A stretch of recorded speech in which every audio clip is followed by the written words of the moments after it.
Are they inhumane and unnecessary, or just what the doctor ordered?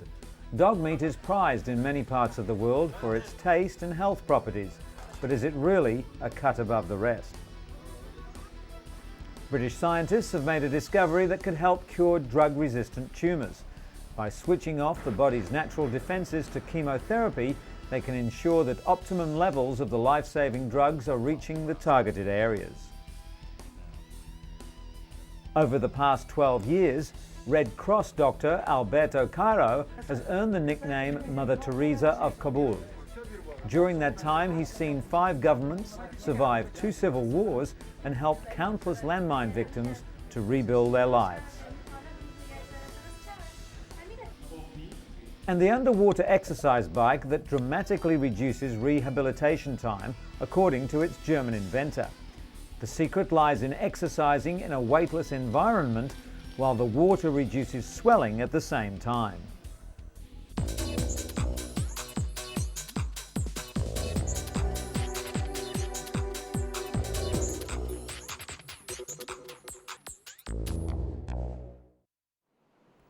But first, Polly Henninger is one of over 6 million Americans who suffer from vertigo, an illness which literally turned her life upside down. At Johns Hopkins Medical Center in Baltimore, doctors diagnosed Henninger with Meniere's disease, a disorder caused by a buildup of fluid in the inner ear. Often during an attack, a patient's eyes will beat back and forth. These glasses help doctors detect that beating, known clinically as astagmos. Polly then got an antibiotic injection in her inner ear to deaden the nerves. Almost 1 in 10 people over 65 suffer from vertigo or other balance-related problems, and tests like these help in the diagnosis. Doctors warn that sudden dizziness could also indicate low blood pressure, vision problems, stroke, and even brain tumours. It's therefore imperative to seek treatment as soon as the symptoms appear.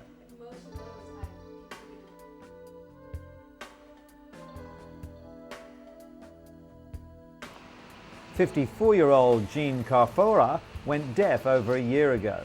Suddenly there was silence when only days earlier she could hear a pin drop. The boy fell from the window. But thanks to a new method that mimics how ears hear in tandem, Jean will now rely less on lip reading and more on her hearing. The boy fell from the window. Close. The boy fell from the window. Surgically placed in the inner ear, a beeper-like device sends impulses to stimulate the auditory nerve so Jean can decipher sound. These cochlear implants aren't new, but tuning them to each other is.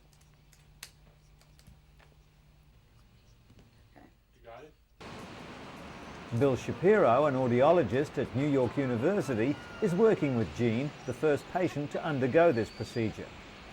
The hope is that the wearer will be able to localize sound and hear better in noisy environments. Jean will probably never hear normally and is still considered hearing impaired, but doctors say she'll grow more accustomed to the implants in the coming months. Like Jean, 28 million Americans suffer from significant hearing loss, yet as many as 23 million don't wear hearing aids. Financial considerations and cosmetic concerns are the most common excuses. The Songbird is the world's first disposable hearing aid, a discrete device that works like a traditional analog hearing aid but costs just $40 versus the $600 to $2,000 charge for the standard hearing aid. To help boost the hearing loss in his left ear, Lawrence Dunson began using the disposable device. Now he sees doctors every 40 days when the battery expires. For Lawrence, the Songbird truly marks the dawning of a new era. The disposable hearing aid is not suitable to all patients, particularly those with serious medical conditions, and because they're not custom fitted, some people are physically unable to use them. A digital version should be on the market within the next 3 years.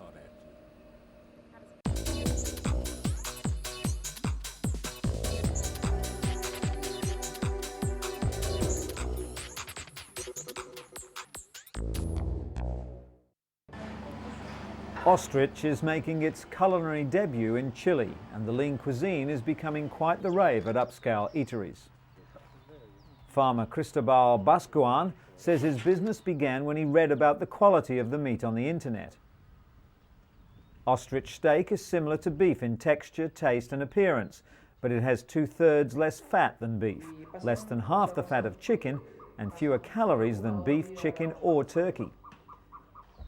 The birds are also prolific breeders. An ostrich produces 40 or even 50 chicks a year. But the price isn't cheap. The iron-enriched, healthy red meat costs twice as much as regular beefsteak. Welcome to the house of Mwamba family, 20 kilometers east of central Kinshasa. Donati Mwamba runs a small restaurant in his compound. Every day around lunchtime, the household prepares for the arrival of the first customers. Donatien and his clients start out drinking Lotoko, a very strong local brew, while playing cards, listening to music and dancing. This looks like the beginning of a relaxing afternoon. At lunchtime, there's just one popular meal on the menu: dog. That's right, D-O-G. Dog meat is considered a delicacy in some regions of the Congo, especially by the Baluba tribes people, who believe the hounds are healthy for you too. Animal rights activists would be outraged, but Donatien isn't concerned. Man's best friend is just a nutritious meal to him. After a few minutes of bargaining, Donatien buys the dog for 1,700 Congolese francs. After being skinned, the carcass is singed to get rid of stray hair. Then it's washed carefully with soapy water and cut into pieces. The meat is cooked in tomato sauce with a lot of chili pepper and served with pounded leaves and cassava paste. Dog meat lovers swear that it's good for you. According to the locals, when you eat dog meat, your level of blood rises and you remain in good health.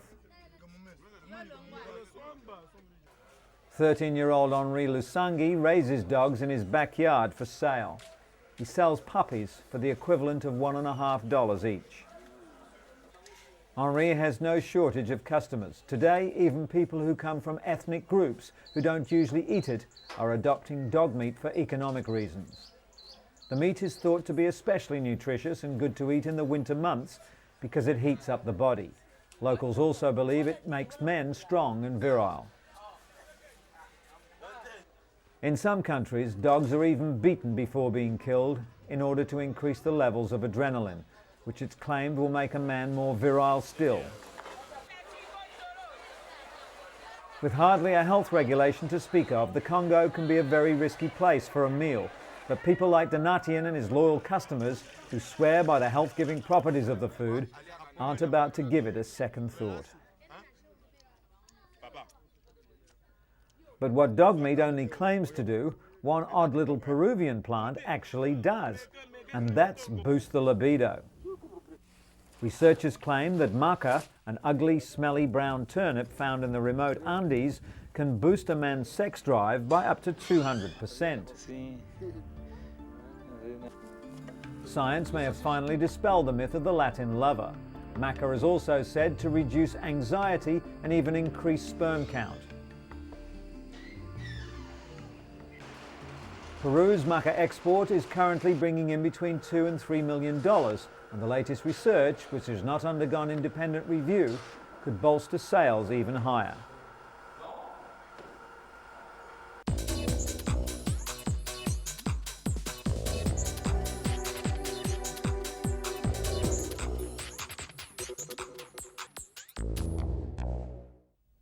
Researchers at Boston's Children's Hospital believe they've discovered a new kind of cancer. Pathologists Sarah Vargas and Christopher French found a chromosomal swap in the cells of the tumour that makes this cancer unique. Researchers say this chromosomal translocation makes the cancer cells extremely aggressive. The disease has been documented in only 6 patients around the world. It started out with a simple sore throat for 13-year-old Isabella Calder, but nothing helped. Aggressive chemotherapy and radiation failed, and Isabella died 5 months later. Researchers are well on the way to locating the genes on the chromosomes where the abnormality occurs. This could lead to treatments for this and possibly other cancers. The real challenge will be to figure out why these genes break apart in the first place and how to halt the process once it's begun. To Queensland, Australia, the Sunshine State. But it's not all fun in the sun. 1 in 17 Queenslanders develops melanoma, the highest skin cancer rate in the world. Some people are especially vulnerable because of their genetic makeup. According to Dr. Rick Sturm of the University of Queensland, the gene that determines red or ginger hair, when coupled with a known skin cancer gene, vastly increases the risk of melanoma, and a cancer develops at a younger age. Hair colour isn't the whole story. Genetics can play tricks. People can carry the red hair gene and not have red hair. Childhood testing would give an early warning of a person's genetic predisposition to melanoma, but it can't determine how people will behave. Whether we have the gene or not, doctors advise that it's how well we protect ourselves in the sun that determines whether we face much risk or not. After discovering several growths on his skin, Jim Latrude began using a cream normally prescribed for external warts. Known as Aldara, it's been found to be effective in clearing up skin cancer. The cream works by boosting production of certain naturally occurring proteins which help healing. Jim has had patches of non-melanoma cancer for 8 years. He used to have them surgically removed, but now prefers the cream. Unlike surgery, the cream treatment retains the skin's pigment, so the treated area is protected from the sun. Clinical trials have shown Aldara to be 90% effective at treating non-melanoma skin cancer, and it's hoped it'll gain FDA approval in around 2 years' time. And scientists at the Imperial College in London claim they've made a discovery that could cure drug-resistant cancerous tumours and save thousands of lives.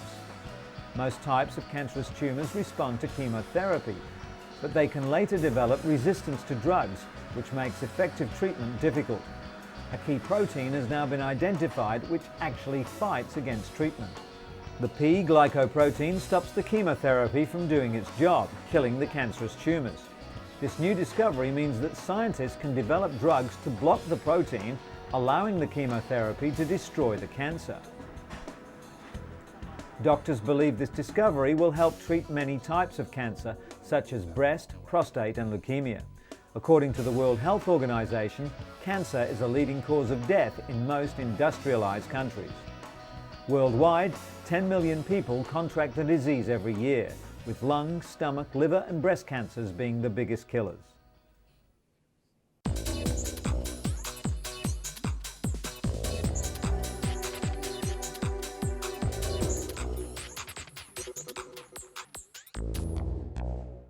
Afghanistan has more landmines than any other country in the world.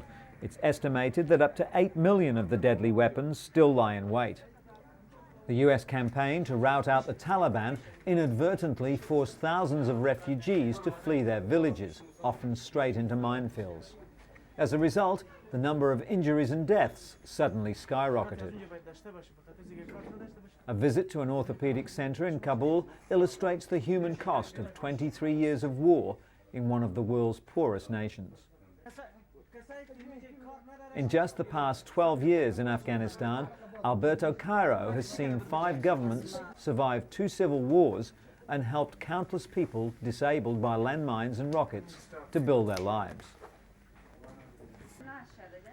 Through the bloody warlord era after the Soviet withdrawal and the austere years of Taliban rule, the flamboyant Italian has worked as head of the International Committee of the Red Cross Orthopedic Project, earning the name Mother Teresa of Kabul.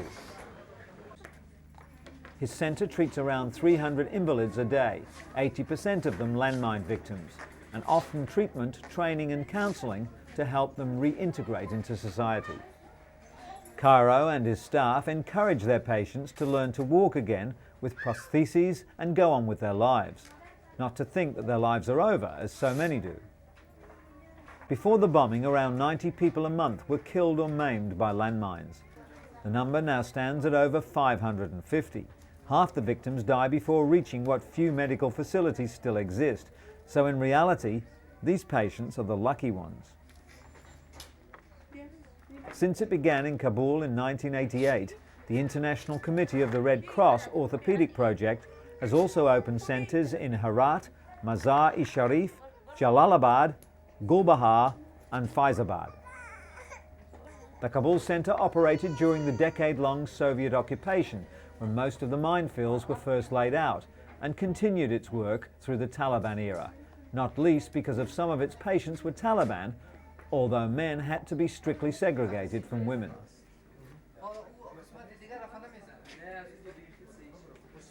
As well as manufacturing and fitting prosthetic limbs, the centre provides jobs in its workshops and rehabilitation rooms to disabled people. According to Cairo, himself a former lawyer from Turin who retrained as a physiotherapist to join the Red Cross project, the centre only employs disabled people as a form of positive discrimination. He believes it shows everyone that disabled people can work as well as their able-bodied countrymen and women. The Taliban eventually forced Cairo to leave Kabul a few days after the September 11th attacks on the United States, but he was back by the end of November, a few days after the Taliban fell. Cairo breathed a sigh of relief when a new interim government under Hamid Karzai was sworn in soon after that, with a mandate to rebuild the nation with a massive injection of international aid. The World Bank recently estimated that Afghanistan needed at least $9 billion to rebuild its economy and basic infrastructure.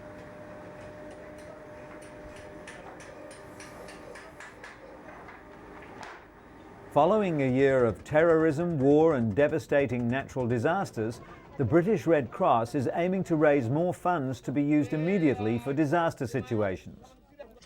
Not all disasters receive international press, limiting the capacity for charities to raise money. Through their new Disaster Fund initiative, the British Red Cross hopes to be able to respond quickly to anyone in need around the globe.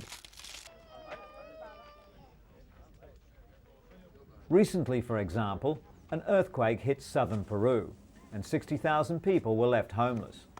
It didn't get much news coverage, but it did devastate an entire community. Within 48 hours, 50,000 blankets were sent from the British Red Cross to the Peruvian Red Cross to support those affected. With over 130 years of experience, the British Red Cross plays an important role on the world stage and continues to work under two fundamental principles: neutrality and humanity.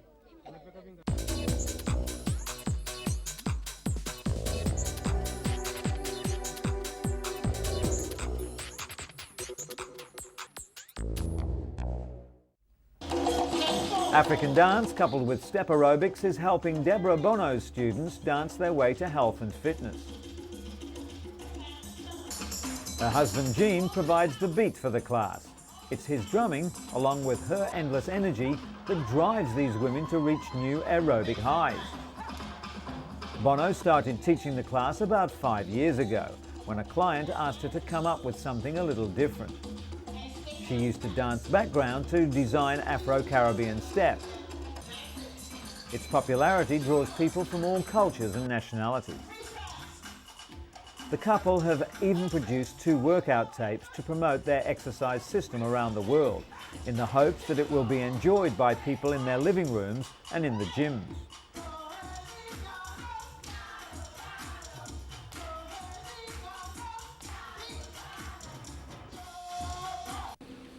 Speaking of gyms, a German doctor had borrowed some exercise equipment and modified it to treat injuries and other physical disorders. The underwater bicycle dramatically reduces rehabilitation time for patients with leg injuries.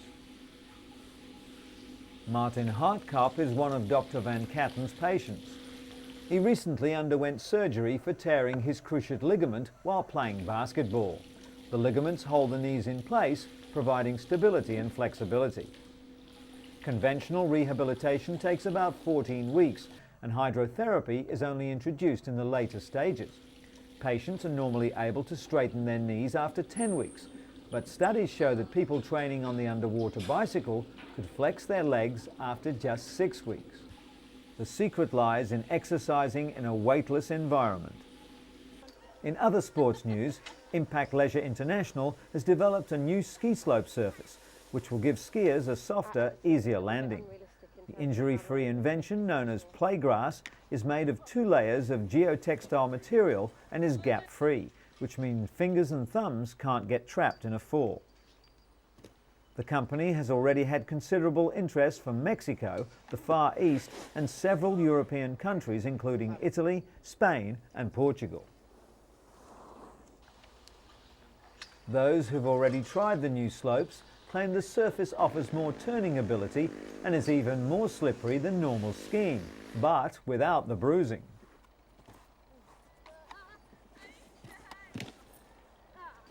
Playgrass is an ideal surface for beginners who can be somewhat apprehensive about flying down a snow-capped peak, while seasoned skiers tend to be more adventurous on the man-made surface as they're less likely to hurt themselves.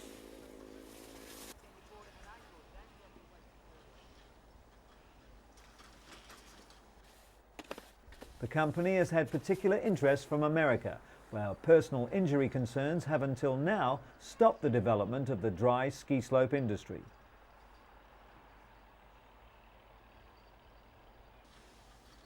And finally, in sports medicine, the illegal use of performance-enhancing drugs has taken a dangerous turn, thanks to gene therapy. It seems that winning is in the genes after all.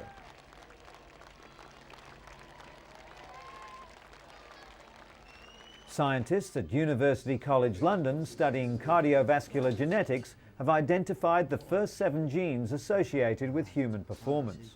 While their work is being designed to help those with serious illness, it's feared it could be illegally used by athletes.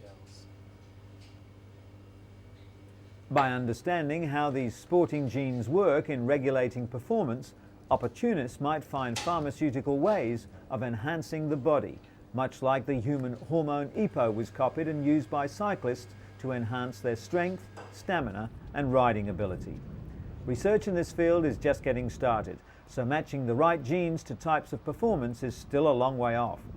At some point though, it could lead to the arrival of gene drugs, which would be very difficult to detect.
The state of our health, something we strive to improve and maintain, but sometimes inadvertently destroy.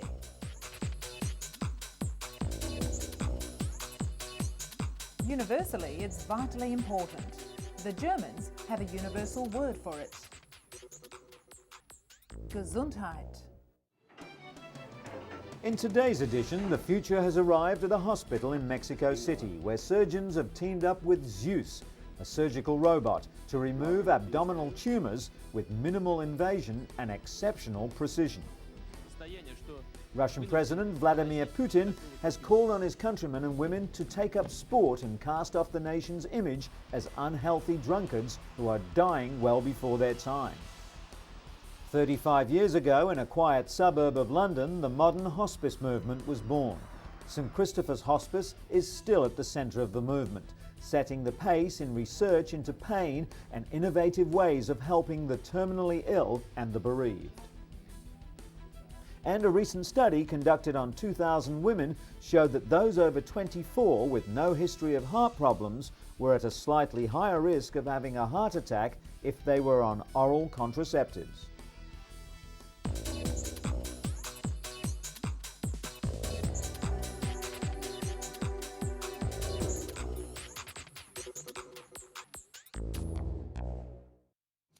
But first, imagine preparing a crack pipe as part of a new addiction therapy program. The drugs are fake, but the cravings are real. This is ERP, Exposure Response Prevention, a rather unconventional therapy. 38-year-old alcoholic Elle begins her session with relaxation exercises. Then she repeats personalized mantras called cognitive scripts, which drum in the many reasons to quit. If I continue to use, I will die. If I continue to use, I will die. Then it's the hard part. She's confronted with the drug which ruined her life. ERP flies in the face of conventional therapy, but according to these addicts, the only way to beat their drug demon is to literally face it head on. Counselling isn't always enough for alcoholics, and some need medication too. A new study has called into question whether the popular drug naltrexone, often prescribed to recovering alcoholics to suppress their cravings, really works. Research in the New England Journal of Medicine found that older men who drank heavily for over 20 years often didn't respond to the drug. All volunteers in the study, whether they received the drug or a placebo, underwent individual counselling and were encouraged to attend Alcoholics Anonymous, a key component in treatment. The National Institutes of Health is funding several additional studies on new medications, most of which target specific areas of the brain that respond to alcohol. And speaking of drugs, a new study concluded that a popular vitamin supplement can actually be bad for you.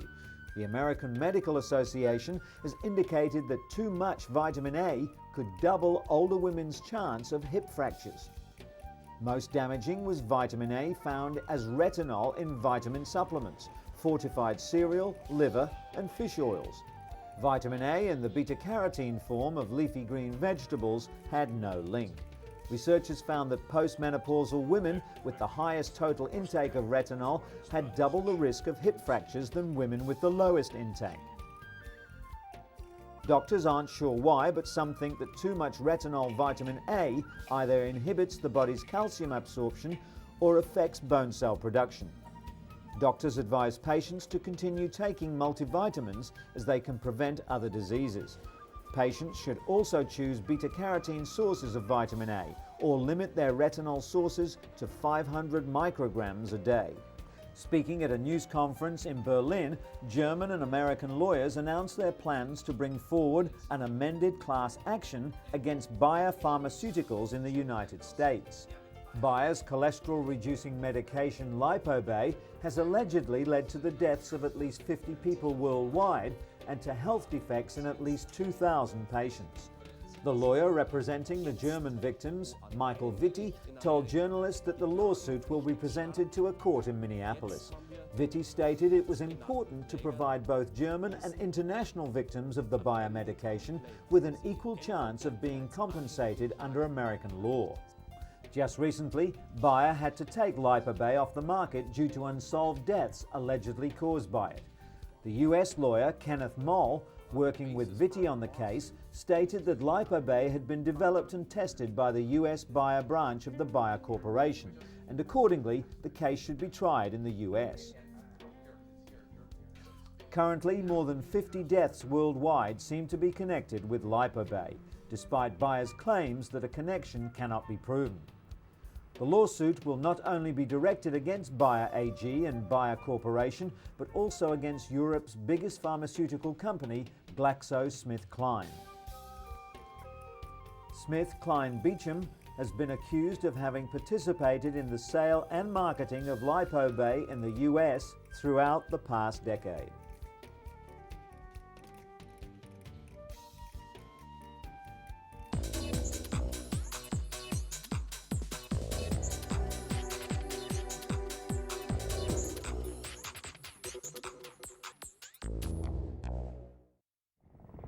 Tula Westlake is having the time of her life on a 5-star vacation viewing animals in the African bush.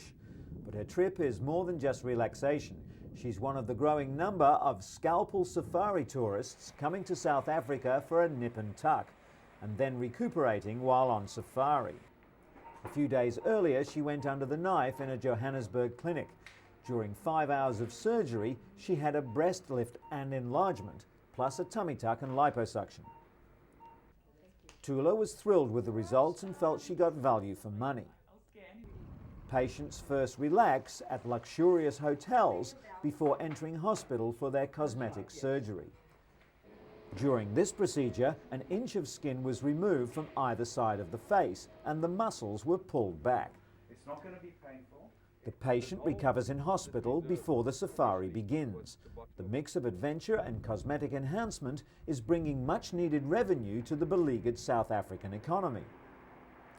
And the future has arrived for those who can afford it at a Mexico City hospital, where Zeus, a surgical robot, can remove abdominal tumours with surgeons operating at long distance and with minimum invasion.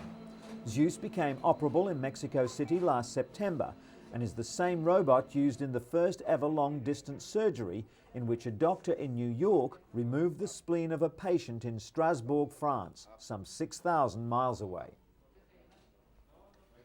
Zeus and 3 other new devices make up a family of robots used in minimally invasive surgeries. With high-precision instruments, doctors work through 5 to 10 millimeter incisions instead of fully exposed abdomens. Popular wisdom advises against starting anything at midpoint, but surgery starting at the navel makes it easier to introduce a camera to the abdomen. The technique has been refined to the point of having this procedure performed as routine. Sitting at a chair in front of the controls, surgeons maneuver the robotic arms to remove damaged tissue, suture the cut and return the stomach to its proper position.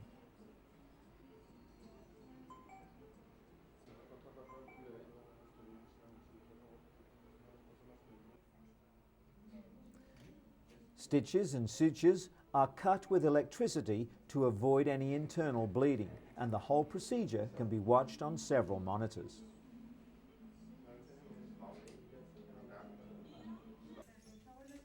Surgery concludes successfully, while 30 similar procedures are pending approval all around the world. And our surgical rounds end today with a tall order from a short woman.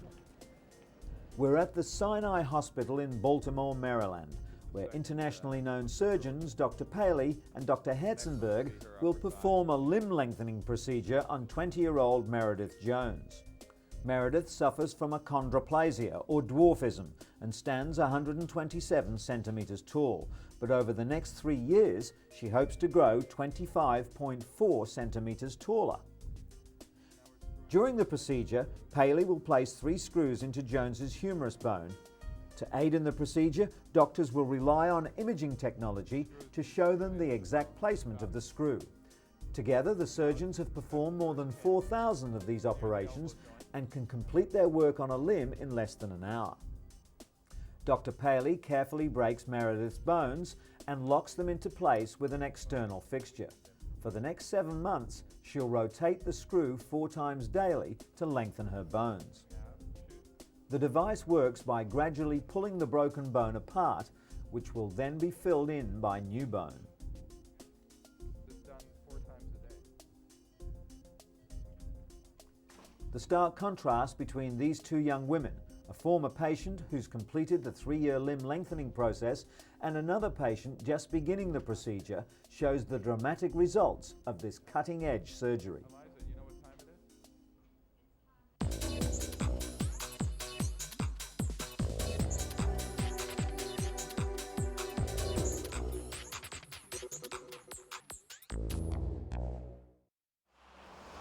Russia's President Vladimir Putin is on a health drive. He wants his countrymen to get fit, stay off drink and live longer. The leader's recent statement was aimed at drinkers and smokers in Russia, where it's not unusual to see people of all ages smoking and drinking beer, sometimes in the morning on their way to work. Putin, the first Kremlin leader who is known to despise alcohol and cigarettes, told a meeting of the country's state council recently that the state of the nation's health was shameful. The Russian president, a black belt in judo and a keen skier, has called on political figures to take the lead in promoting a healthier lifestyle for all Russians. Some politicians have been quick to respond to the president's call. Russian Deputy Premier Valentina Matvienko and ultra-nationalist politician Vladimir Zhirinovsky recently took part in a cross-country skiing competition with their leader. The core of the problem is that sports in Russia have all but fallen off the political radar screen since the breakup of the Soviet Union. Latest statistics must make for unhappy reading back at the Kremlin. Only 10% of Russia's 150 million people take part in sports. Average life expectancy is 59 for men and 72 for women, but Russian women don't live longer because they're fitter. It's just that alcohol kills the men first. It's a rich irony that today's Russia boasts world-class athletes, including many professionals scattered all over the world. But this elite band of sports professionals has no grassroots in Russian society itself. Over the past decade, the country's sports facilities have been neglected and are crumbling due to the lack of funding, a far cry from Mother Russia's former glory.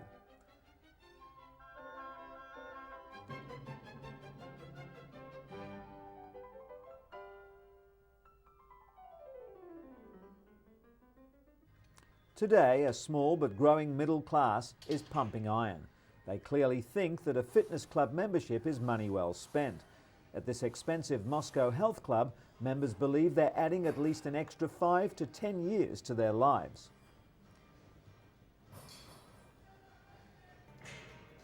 The problem is, health clubs with state-of-the-art facilities are priced well above the means of ordinary Russians, and affordable sports facilities are almost non-existent in small Russian cities. At one of Moscow's few junior gymnastics schools, 8 to 10-year-old girls twirl batons and do stretching exercise. It's a Soviet-era sports facility, but the best that the parents of these children can afford. Putin has called on Russian businesses to help fund cheaper and more widely accessible sporting facilities. The nation's health has now become a matter of public policy. Whether Putin will win the contest to stop the rot still remains to be seen. But with state funding all but dried up, many locals don't believe that businesses alone could do enough. As the Russians have discovered, where you live could have a profound impact on your health. The New England Medical Journal found that study participants who developed cardiovascular disease were more likely to live in disadvantaged neighborhoods. Whites living in such neighborhoods were found to have a 70 to 90% higher risk of coronary disease, while blacks had a 30 to 50% greater risk. Factors that contribute to illness include the lack of public spaces and recreational facilities, increased tobacco advertising, and the unavailability of healthy foods. Researchers also believe that exposure to noise, violence and poverty can contribute as well.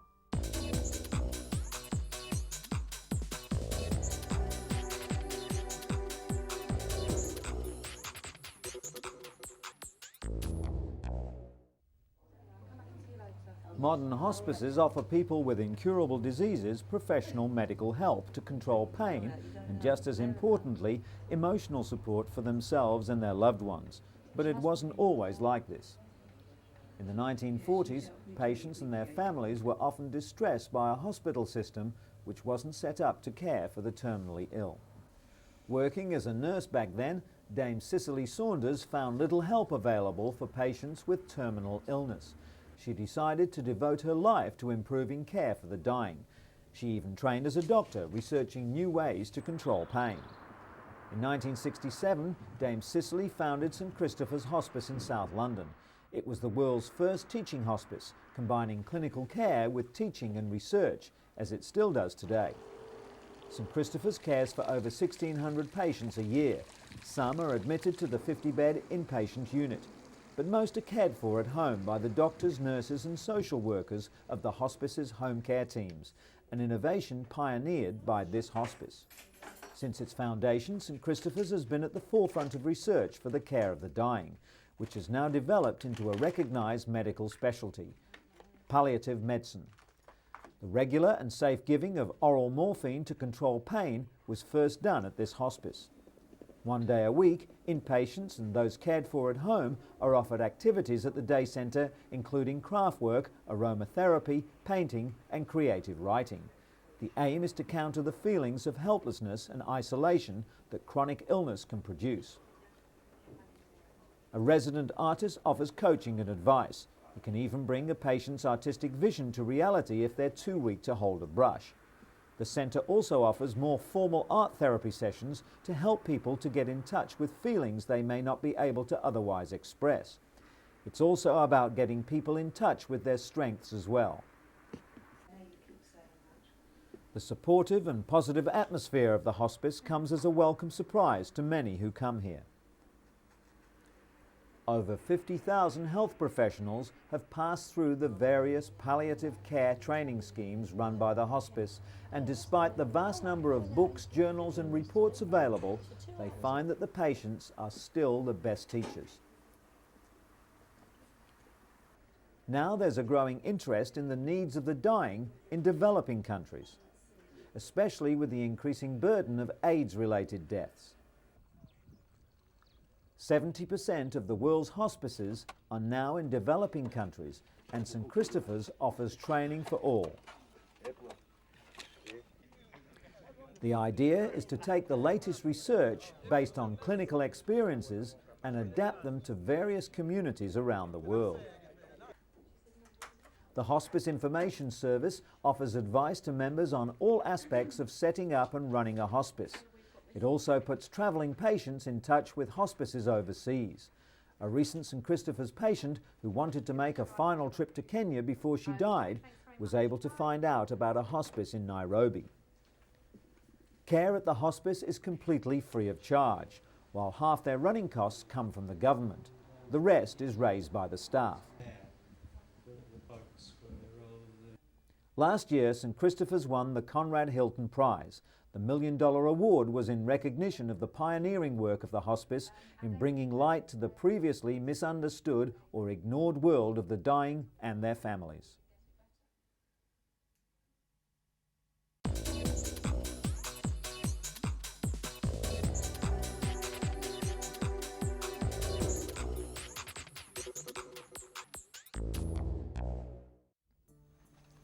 Each year, more than 220,000 people die of sudden death in the United States due to cardiac arrest. Death occurs from an abrupt loss of the heart's ability to pump. Scientists have long known that high levels of free fatty acids can trigger irregular rhythms in people with heart disease. But in a recent French report, healthy men with elevated levels of free fatty acids are also at a higher risk of sudden death. Free fatty acids are released into the bloodstream when needed for energy. In low amounts, they're not considered dangerous. One beneficial dietary fat, omega-3 fatty acids, found in fish like salmon and tuna, may actually also help lower a person's risk of sudden death.